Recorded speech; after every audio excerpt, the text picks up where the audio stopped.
আজকে আমি আপনাদের সাথে একটি ডায়েট ফুড রেসিপি শেয়ার করব।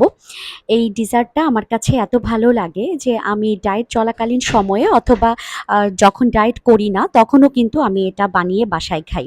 তো এখানে আমি কিছু খেজুর কুচি করে নিয়েছি স্ট্রবেরি আর সবুজ আঙ্গুর আর একটি কলা। এখানে আপনারা আপনাদের পছন্দ মতো ফ্রুটসও ইউজ করতে পারেন। বাসায় যদি আপেল, নাশপাতি, আনার যখন যে ধরনের ফ্রুটস বাসায় অ্যাভেলেবেল থাকবে সেটা দিয়েই কিন্তু আপনারা ট্রাই করতে পারেন।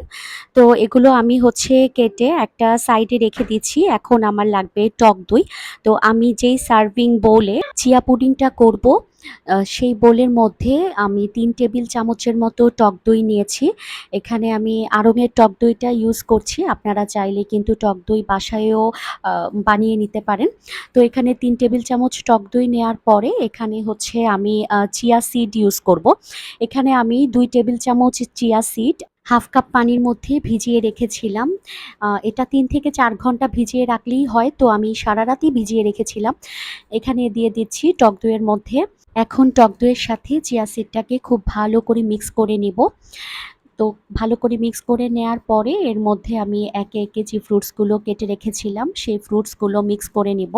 আমি কিন্তু এই চিয়া পুডিংয়ের মধ্যে কোনো ধরনের চিনি অথবা মধু, মিষ্টি জাতীয় কোনো কিছু কিন্তু ইউজ করিনি।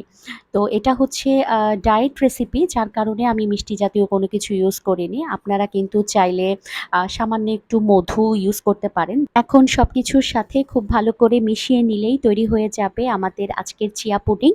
আপনারা সবাই ভালো থাকবেন, সুস্থ থাকবেন আর আমার জন্য দোয়া করবেন। আল্লাহ হাফেজ।